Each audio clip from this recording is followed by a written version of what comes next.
नमस्कार दोस्तों, आपका पुनः स्वागत है एक नए वायरल टॉपिक में। दोस्तों, आज हमारे वायरल टॉपिक के अंतर्गत हमने विषय चुना है FRA वन अधिकार अधिनियम 2006। दोस्तों, FRA 2006 आजकल बहुत वायरल चल रहा है, इसलिए इस टॉपिक से प्रश्न आना लाजमी है और हमारे लिए इम्पोर्टेंट हो जाता है। जहां यूपीएससी के साथ साथ स्टेट पीसीएस और एसएससी एग्जामों के लिए भी यह टॉपिक महत्वपूर्ण है। तो आइए अब देर ना लगाते हुए आरंभ करते हैं। सबसे पहले हम लोग विशेष चर्चा करेंगे बैकग्राउंड पर। वन अधिकार अधिनियम 2006 भारत सरकार द्वारा 2006 में पारित किया गया था। इस अधिनियम का उद्देश्य आदिवासी जनजातियों और अन्य पारंपरिक वन निवासियों OTFDS के वन भूमि पर अधिकारों को मान्यता देना और ऐतिहासिक अन्याय को सुधारना है। अब आप समझ गए होंगे, जंगल में कौन रहता है? आदिवासी। अर्थात जो फॉरेस्ट राइट एक्ट जो बना हुआ है वह आदिवासियों को उनके अधिकार दिलाने के लिए, प्रदान करने के लिए कानून लाया गया है, जो उनके सांस्कृतिक और वन अधिकार संबंधी अधिकारों को सुरक्षित करने में मदद करता है। यह अधिनियम 1 जनवरी 2008 से प्रभावी हो गया। आइए समझने का प्रयास करते हैं कि इनका मुख्य उद्देश्य क्या था, यानी what is the main objective of FRA। वनवासियों को जमीन और संसाधनों पर अधिकार देना, यह पहला उद्देश्य था। वन संरक्षण और पर्यावरणीय संतुलन के साथ स्थानीय समुदायों की भागीदारी सुनिश्चित करना। दूसरा उद्देश्य ऐतिहासिक अन्याय को दूर करना, जो उपनिवेशकालीन नीतियों के कारण हुआ था। अर्थात ब्रिटिश कालीन नीतियों के कारण जो उन्हें अन्याय सहन करना पड़ा था, उसको दूर करने का प्रयास इस एक्ट के द्वारा किया गया। अधिकारों के प्रकार और types of right under FRA। आइए एक नजर इस पर भी डाल लेते हैं। व्यक्तिगत वन अधिकार, इंडिविजुअल फॉरेस्ट राइट, यानी IFR। व्यक्तिगत वन अधिकार, इंडिविजुअल फॉरेस्ट राइट। पारंपरिक रूप से उपयोग की जा रही भूमि पर खेती करने का अधिकार, जिसकी अधिकतम सीमा 4 हेक्टेयर तक दी गई। यानी ऐसा अधिकार सौंपा गया कि आदिवासी लोग, जो ट्राइबल कम्युनिटी है, वह लगभग यानी 4 हेक्टेयर तक की भूमि पर वह पारंपरिक रूप से यानी खेती का उपयोग कर सकते हैं। सामुदायिक वन अधिकार यानी community forest right, CFR, community forest right. यानी समुदायों को, जो ये यानी ट्राइबल जो कम्युनिटी है, ट्राइबल समुदायों को वन संसाधनों के संरक्षण यानी कंजर्वेशन, प्रबंधन मैनेजमेंट, उपयोग यानी यूटिलिटी का अधिकार प्रदान किया गया। यानी संरक्षण भी ये लोग करेंगे, उसका प्रबंधन भी ये लोग करेंगे, और उपयोग कैसे करना है, इन सभी का मिला जुला इनको अधिकार प्रदान किया गया। सामुदायिक वन संसाधन प्रबंधन अधिकार, इन लोगों को कम्युनिटी फॉरेस्ट रिजर्व मैनेजमेंट का अधिकार भी प्रदान किया गया, जिसके थ्रू ग्राम सभा को वन क्षेत्र के प्रबंधन और संरक्षण का अधिकार प्रदान किया जाता है।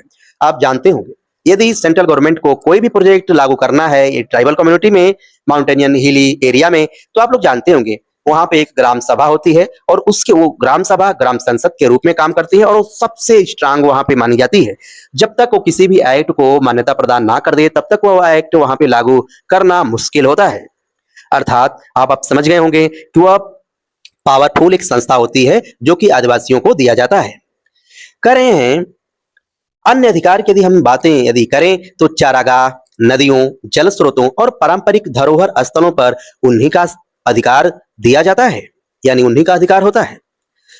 आइए समझने का प्रयास करते हैं कि इनकी एलिजिबिलिटी क्या है, यानी पात्रता पर एक नजर डालेंगे। अनुसूचित जनजातियों यानी STS जो 13 दिसंबर 2005 से पहले से वन में रह रही हैं, पुनः ध्यान से सुनिएगा, इसकी पात्रता केवल यही है कि जो 13 दिसंबर 2005 से पहले वन में रह रही हैं, यानी अनुसूचित जनजातियां, उनको दिया गया है। अन्य पारंपरिक वनवासी यानी OTFDS जो कम से कम 3 पीढ़ियों जैसे 75 वर्ष से वन में रह रहे हैं, उन सभी को इसका अधिकार प्रदान किया गया है। जैसे वो लोग वहां पे खेती कर सकते हैं पारंपरिक रूप में, अपने गाय और भेड़ों को वहां पे चला सकते हैं पारंपरिक रूप से, और सूखी हुई लकड़ियों का ईंधन के रूप में उपयोग भी कर सकते हैं। ये इतना अधिकार फॉरेस्ट FRA के द्वारा इनको प्रदान किया गया है। आइए इनकी हम बात करते हैं संस्थागत ढांचा की, यानी इंस्टीट्यूशनल फ्रेमवर्क क्या है, संस्थागत ढांचा। सबसे पहला हम ढांचों की यदि बात करेंगे संस्थागत के रूप में, तो पहली हमारी ढांचा है ग्राम सभा, जो कि सबसे महत्वपूर्ण इकाई के रूप में मानी जाती है। दूसरा है अधिकारों की पहचान और उसकी सिफारिश करती है, अर्थात ये जो ग्राम सभा है वह अधिकारों की पहले रिकॉग्निशन करती है, यानी पहले रिकॉग्निशन करती है और उसके बाद में वो सिफारिश यानी रिक्वेस्ट करने का प्रयास करती है। हम बात करते हैं कि उप विभागीय समिति यानी sub divisional level committee SDLC भी वहां पे होती है। उप विभागीय समिति है ना, sub divisional level committee SDLC। इसके ऊपर होती है एक जिला समिति होती है, डिस्ट्रिक्ट लेवल कमेटी होती है जिसका नाम है DLC यानी अंतिम निर्णय लेने वाली संस्था का ये नाम है। आप लोग समझ गए होंगे। पहली हमारी जो है यानी संस्थागत ढांचों की यदि चर्चा करेंगे तो ये हमारे यहाँ लगभग हर स्टेटों में ऐसा बनाया गया है। तो पहला ग्राम सभा यानी ग्राम पंचायत जैसे हमारे यहाँ होता है, अन्य राष्ट्रों में जैसे होता है उसी प्रकार पहला ग्राम सभा। दूसरा जैसे हम लोग ब्लॉक अपने यहाँ बोलते हैं, सर्कल बोलते हैं, तो सेम उसी प्रकार यहाँ पे उप विभागीय यानी समिति होती है जिसको हम लोग सब डिविजनल लेवल कमेटी यानी SDLC के नाम से जानते हैं। और इसके ऊपर जो जिला पंचायत हमारे यहाँ होती है वहां पर जिला समिति होती है यानी डिस्ट्रिक्ट लेवल कमेटी DLC। यह अंतिम निर्णय लेने वाली संस्था हमारी कहलाती है। आइए कुछ इसके महत्वपूर्ण बिंदुओं पर एक नजर डालते हैं। स्थानीय समुदायों को निर्णय प्रक्रिया में भागीदारी का अधिकार देता है, पर्यावरण संरक्षण और सतत विकास को प्रोत्साहित करता है, वन संरक्षण अधिनियम 1980 के साथ सामंजस्य बनाता है। आइए हम लोग चुनौतियों पर एक नजर डालते हैं। अधिकारों की धीमी मान्यता प्रक्रिया। चुनौतियां देखा जाए तो जो अधिकार जो उनको प्रदान किए गए हैं उन पर जो मान्यता जो प्रदान जो सरकारें जो कर रही हैं उसकी प्रक्रिया जो है बहुत धीमी है। राज्य सरकारों की अनिच्छा और नौकरशाही बाधाएं, यानी राज्य सरकार का वहां पे कुछ खासा ध्यान नहीं है, अनिच्छा यानी प्रकट हो रही है और नौकरशाही जो वहां पे है उसकी भी बाधाएं आ रही हैं, कुछ प्रॉब्लम समस्याएं हैं, टकराहट वाली जैसे संघर्ष की संभावना। कह रहे हैं कि वन विभाग और स्थानीय समुदायों के बीच टकराव भी नजर आता है। आप देख रहे होंगे वन विभाग में हमारे सेंट्रल गवर्नमेंट के कर्मचारी यानी लगे होते हैं, हैंडल उसको करते हैं, और स्थानीय समुदाय यानी वहां पे जो लोग रह रहे हैं उनके बीच में संघर्ष बना हुआ है। कह रहे हैं कि भूमि विवाद और सीमा निर्धारण की कठिनाई, यानी भूमि का विवाद भी चल रहा है, कौन किसका और किसका मालिक। हाँ, आप समझ रहे होंगे। भूमि यानी स्वामी का कौन उसका भूमि स्वामी का हकदार है कौन नहीं है, तो इसके थ्रू भी विवाद वहां पे हो रहा है। और सीमा निर्धारण की कठिनाई है कि कितनी भूमि किसकी, जैसे आप लोगों ने ऊपर पढ़ा है 4 हेक्टेयर भूमि तक। ओके, वर्तमान परिप्रेक्ष्य यानी करंट अफेयर यदि हम बात कर रहे हैं तो हाल के वर्षों में देखा जाए तो forest right claims rejection rate पर सुप्रीम कोर्ट में बहस हुई है ना।